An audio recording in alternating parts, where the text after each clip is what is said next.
Hello.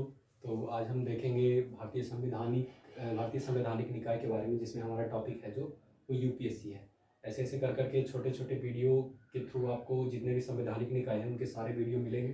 ठीक है जिससे आपको बेनिफिट मतलब देखिएगा तो ज़रूर होगा एग्जाम में। और नॉर्मली जो एग्ज़ाम्स होते हैं जैसे कि बिहार दरोगा का हो गया या फिर बीपीएससी का हो गया या अनकम्पिटेटिव एग्ज़ाम, उसमें भी इससे क्वेश्चन तो पूछे जाते हैं। तो आइए हम देखते हैं अपने इस संवैधानिक निकाय के बारे में, जिसका मतलब स्पेशली जिसके बारे में आज हम जानेंगे वो है यूपीएससी। ठीक है, तो यूपीएससी को बोलते क्या है? तो यूपीएससी को बोलते हैं संघ लोक सेवा आयोग। संघ लोक सेवा आयोग है ना, इसी को अगर इंग्लिश में बोला जाएगा तो क्या हो जाएगा? Union public service commission. ठीक है, और ये एक स्वतंत्र निकाय है। स्वतंत्र निकाय का मतलब क्या होता है? तो स्वतंत्र निकाय का मतलब होता है कि यानी इसमें जो इंडियन गवर्नमेंट है या फिर भारत सरकार है उसके प्रभुत्व से ये बिल्कुल स्वतंत्र है, यानी कि सरकार के दबाव में आकर के ये काम नहीं करती है। इनका अपना मतलब जो भी होता है, परीक्षा लेना हो या फिर जो भी इनका अपना काम होता है, वो देखेंगे आगे क्या इनका काम होता है। इनका जो भी काम होता है ये क्या करते हैं? स्वतंत्र रूप से करते हैं, ये भारत सरकार के दबाव में आकर के काम नहीं करते हैं। तो आइए सबसे पहले जानते हैं कि इसके बारे में कुछ ऐतिहासिक तथ्य इसके बारे में कि ये कब आया था, या मतलब सबसे पहले चूँकि हम लोग ये जितना भी हमारे देश में जो सिस्टम चला आ रहा है, ठीक है, यानी कि स्पेशली शासन करने से रिलेटेड जो भी व्यवस्थाएं हैं वो कहीं ना कहीं हमारा उसमें ब्रिटिश गवर्नमेंट का छाप दिखता है। तो ये हमारा जो ये यूपीएससी है ना, यूपीएससी भी जो है वो कहीं ना कहीं उन्हीं लोगों का देन था, है ना। तो देखते हैं सबसे पहले कब आया था, है ना। तो सबसे पहले देखते हैं कि एक एक्ट बना था 1900, यानी उससे पहले भी था, लेकिन अगर देखा जाए तो संवैधानिक तौर पर यानी कि कानूनी रूप से 1919 में एक एक्ट आया था, जिसका नाम आप लोग बताइएगा कि वो एक्ट कौन सा था। ठीक है, तो उसी एक्ट में एक आयोग बना था जिसका नाम था ली आयोग। ठीक है, 1921 से 24 में ये अपना रिपोर्ट बनाया था और 1926 में फाइनली गठित किया गया था किसका? ये जो लोक सेवा आयोग था, यानी कि उसको उस समय लोक सेवा आयोग मान करके कुछ मतलब मेनली कह सकते हैं कि लोक सेवा आयोग का ही एक रूप था जो 1926 में आया था। ठीक है, तो अब देखते हैं कि अगर देखा जाए तो शुरुआती तौर में जो पूछा जाता है कि अगर नागरिक सेवा का जनक है जो किसे माना जाता है, तो वो लॉर्ड कर्नवालिस जो थे, एक भारत के गवर्नर जनरल थे। ठीक है, उन्हीं के समय में ये सबसे पहला जो नागरिक सेवा विभाग जो था उसका स्थापना किया गया था। और सबसे पहले जो भारतीय थे जिन्होंने इस एग्जाम को क्वालिफाई किया था वो थे सत्येंद्र नाथ टैगोर। और कब किए थे? 1863 ईस्वी में। ठीक है ना। तो आई होप ये ऐतिहासिक तथ्य जो है वो समझ में आया होगा। अगर ऐसे पूछा जाता है कि नॉर्मली सबसे पहले कौन नागरिक सेवा का जनक किसे माना जाता है भारत में, तो वो कौन थे? वो थे कर्नवालिस। और एक क्वेश्चन और भी आता है जिसमें पूछा जाता है कि सार्वजनिक सेवा विभाग के कौन थे, तो वो तो लॉर्ड डलहौजी थे। ठीक है, तो अब आएगा कि किस एक्ट के थ्रू भारत में लोक सेवा आयोग का गठन किया गया था।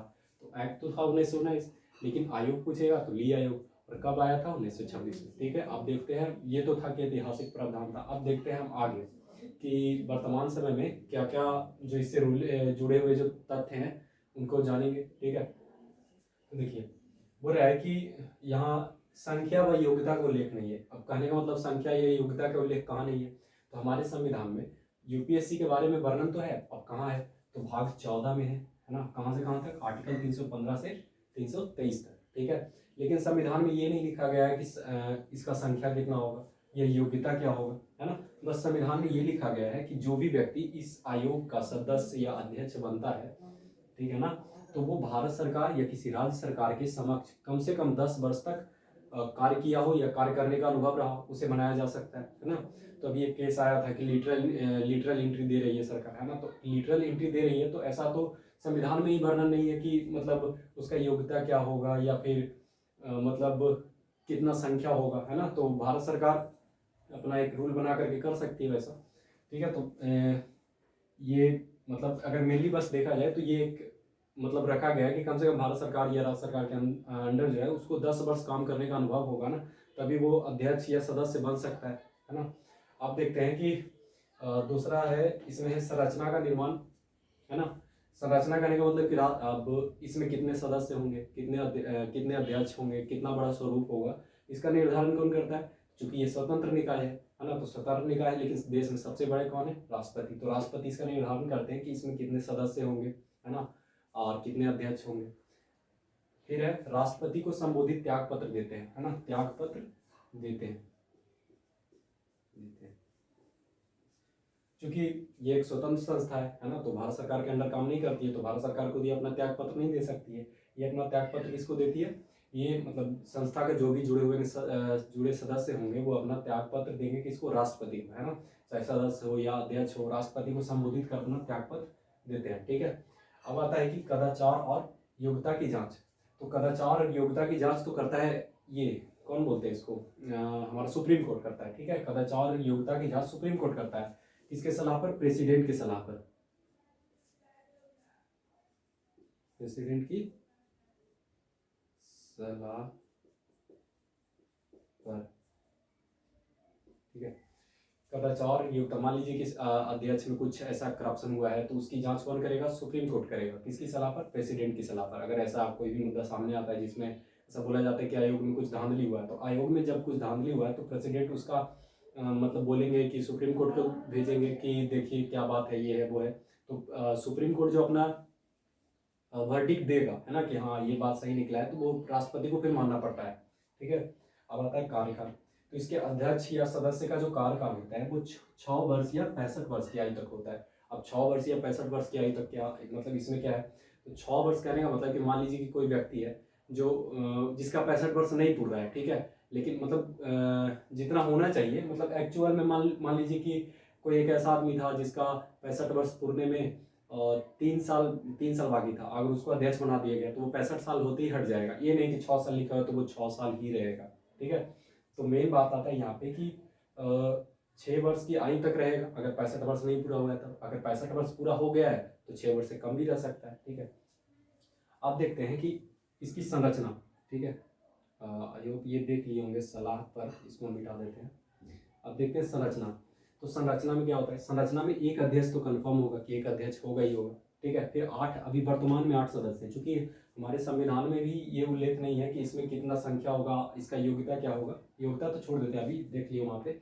देखते हैं कि इसमें संख्या के बारे में कुछ ये उल्लेख नहीं है। तो वर्तमान में अगर देखा जाए तो टोटल तो 9 है, लेकिन इसमें एक अध्यक्ष होगा और 8 सदस्य होंगे, ठीक है। और ये बदलते मतलब जरूरत के अनुसार सरकार को लगेगा कि नहीं अभी संख्या बहुत ज़्यादा है, तो क्या कर देते हैं, इसमें कुछ बदलाव कर देते हैं, तो सरकार बदलाव कर सकती है, ठीक है। वो रहा है कि इसके सदस्य जो होंगे, मतलब जो भी होंगे जिनका कार्यकाल मान लीजिए कि हो गया पूरा, तो उनका जब कार्यकाल पूरा हो गया तो पुनः नियुक्ति के पात्र नहीं होंगे। पुनः नियुक्ति के पात्र कहने का मतलब कि ऐसा नहीं कि मतलब कोई यूपीएससी का अध्यक्ष या सदस्य है, उनका कार्यकाल खत्म हो गया तो सरकार उसको कहीं का राज्यपाल नियुक्त कर दे, है ना। तो इसके बारे में ये प्रावधान हमारे संविधान में किया गया है कि जो भी व्यक्ति मतलब यूपीएससी का सदस्य बनता है या फिर अध्यक्ष बनता है, ठीक है, तो उसको पुनः नियुक्त नहीं किया जाएगा किसी भी सरकार के किसी भी पद पे, ठीक है।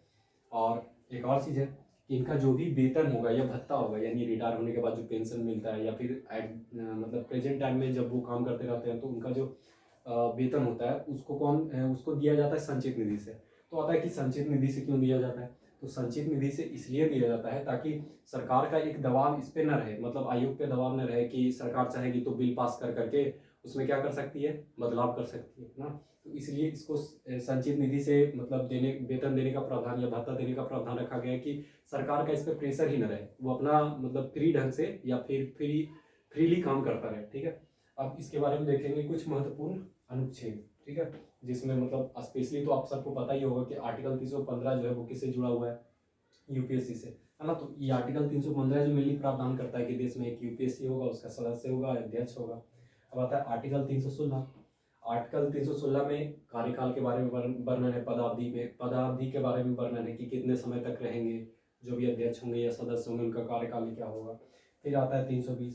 तो 320 में है कि आयोग का कार्य क्या होगा। तो आयोग के कार्य बहुत सारे हैं, जैसा कि आपको पता है कि यूपीएससी का कार्य जो है क्या है। सबसे पहला काम होता है कि जो मतलब ग्रेड ए या ग्रेड बी लेवल के जो एग्जाम्स होते हैं, है ना, उनको ये कंडक्ट करवाता है ना। जैसे राज्य में भी हो गया, राज्य में लोक सेवा आयोग होते हैं और संघ लोक सेवा आयोग। तो संघ लोक सेवा आयोग का एक काम होता है कि एग्जाम जो यूपीएससी लेवल का जो एग्जाम्स होता है ना, उसको कंडक्ट करवाना। साथ में राष्ट्रपति कोई अगर एक्स्ट्रा इनको काम दे देता है कुछ आयोग को, है ना, तो राष्ट्रपति का ये काम करेगा ना, मतलब कि मान लीजिए कि कोई रिपोर्ट बनाने के लिए दे दिया कि देखिए तो ये बात सही है या गलत है, या फिर इस पर जांच करके आप अपना एक तर्क दीजिए, तो आयोग उसको भी करेगा, है ना।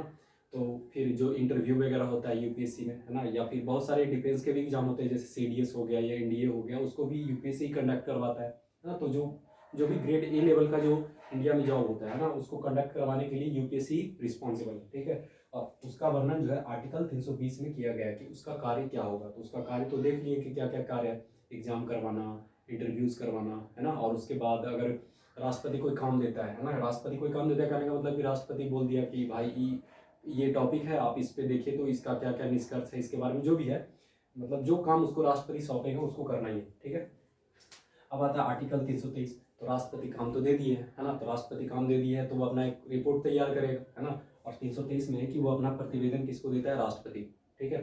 तो आई होप आपको ये यूपीएससी का जो पूरा मतलब जो ये पूरा तथ्य है वो समझ में आया होगा। आइए एक बार फिर से इसको देख लेते हैं, और ये सबको आप अपने कॉपी में नोट डाउन भी कर सकते हैं, जिससे आपको बार बार वीडियो देखना नहीं पड़ेगा। अगर वीडियो अच्छा लगता है तो शेयर कर दीजिएगा, अगर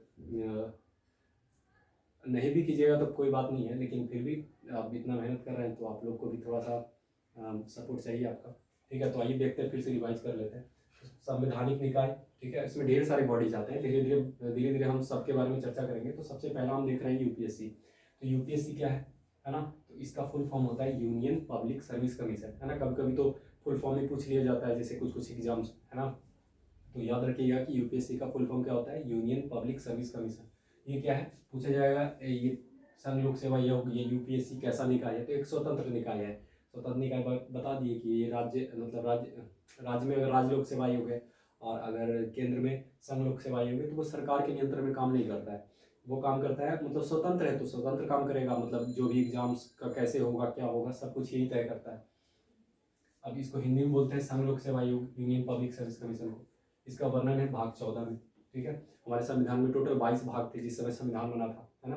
तो अभी भी 22 ही भाग है, लेकिन कुछ कुछ खंड जुड़ते रहता है, जिसके कारण मतलब हमेशा मतलब जो दिखाया जाता है बढ़ा करके दिखा दिया जाता है, लेकिन मेनली 22 भाग ही है। तो भाग 14 में इसका वर्णन है अनुच्छेद 315 से 323 तक, ठीक है। अब आते हैं ऐतिहासिक पृष्ठभूमि भी देखे थे कि 1919 में एक एक्ट आया था जिसका नाम आप लोगों को बताना है। उस एक्ट के थ्रू ये मतलब लाया गया था कि लोक सेवा आयोग का मतलब गठन होगा। तो इसी के लिए एक ली आयोग का मतलब गठन किया गया था, और इसने 1926 में मतलब 24 में रिपोर्ट पेश किया था, और 26 में ये बन गया था, ठीक है। और अगर पूछा जाए कि भारत में कौन है लोक सेवा आयोग के जनक या नागरिक सेवा के जनक, तो इसको लॉर्ड कॉर्नवालिस को माना जाता है, ठीक है।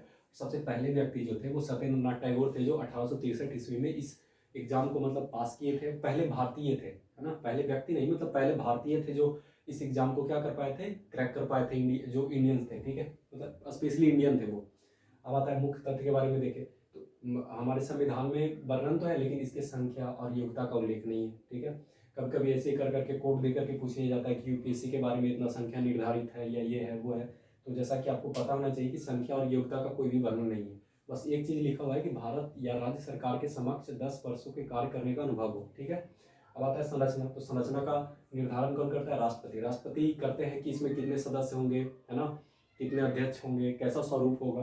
राष्ट्रपति को संबोधित करिए अपना त्याग पत्र देते हैं। अगर मान लीजिए कि कोई अध्यक्ष को काम नहीं करना है, काम मतलब बहुत सारा रीजन हो गया, तो उनका अपना पर्सनल रीजन होगा, तो वो अपना किसको देंगे, रिजाइनेशन लेटर, वो राष्ट्रपति के नाम से रिजाइनेशन देते हैं अपना। अब आता है कि अगर इन पे कदाचार या अयोग्यता, योग्यता लिख दिया ना, या अच्छा चलिए ठीक है, योग्यता भी कह सकते हैं। कदाचार और योग्यता की जांच प्रेसिडेंट की सलाह पर कौन करता है, प्रेसिडेंट की सलाह पर एसी करता है। एसी यानी कि सुप्रीम कोर्ट, है ना। सुप्रीम कोर्ट प्रेसिडेंट बोलेगा कि इसका जांच करना है, तो सुप्रीम कोर्ट उसका मतलब पूरा देखेगा कि क्या मैटर है, उसके बाद राष्ट्रपति को अपना वर्डिक्ट देगा कि हाँ ये बात है, तो राष्ट्रपति को फिर मानना पड़ता है। इनका कार्यकाल 6 वर्ष या 65 वर्ष क्या ही तक होता है, ये तो देख लिए कैसे 6 वर्ष या 65 वर्ष तक होता है। कुछ महत्वपूर्ण अनुच्छेद भी देखे, जिसमें आर्टिकल 315 है ना। तो आर्टिकल 315 में देखें कि बस ये प्रावधान किया गया कि एक यूपीएससी होगा। 316 में कार्यकाल और पदावधि कितने वर्ष तक होंगे, और 320 में कार्य का स्पेशली कार्य का वर्णन किया गया है कि मतलब इसका कार्य क्या होगा। और 323 में प्रतिवेदन करने का मतलब जो राष्ट्रपति इनको जो भी काम दिया है उसका प्रतिवेदन तो फिर सौंपना है ना इनको, तो वो सौंपते हैं। और देखे थे संरचना। तो संरचना इसको फिर से मिटा देते हैं। संरचना याद रखिएगा, एक अध्यक्ष होता है और सदस्य का मतलब मेनली तो संरचना के बारे में कोई वर्णन नहीं है, लेकिन एक अध्यक्ष तो होंगे, होंगे ही होंगे, लेकिन वर्तमान में टोटल 9 है, 8 सदस्य हैं और 1 अध्यक्ष है। अब आता है कि इसके सदस्य जो होते हैं पुनः नियुक्ति के पात्र नहीं होते हैं। जैसे कि एक केस आया था जिसमें आप अगर गूगल सर्च करके के बताइएगा हमको कि वो कौन सा, मतलब वो कौन व्यक्ति थे जिसको मतलब राज्यपाल बना दिया गया था, है ना, और उनको बिहार का राज्यपाल बनाया गया था। तो संचित निधि से इनको वेतन दिया जाता है ताकि सरकार का इन पर प्रेशर न रहे। आई होप आपको ये टॉपिक समझ में आया होगा और लिख लीजिए इसको, ठीक है। और बार बार अगर 2-3 बार देख भी लीजिएगा तब भी याद हो जाएगा। ऐसे इतना बड़ा कोई चैप्टर है नहीं, लेकिन हमेशा डॉट बना हुआ रहता है कि कौन आर्टिकल क्या है या कितने अध्यक्ष होते हैं, सदस्य होते हैं, ठीक है। तो आई होप आपको ये डॉट क्लियर हुआ होगा, आप लिख लीजिए इसको।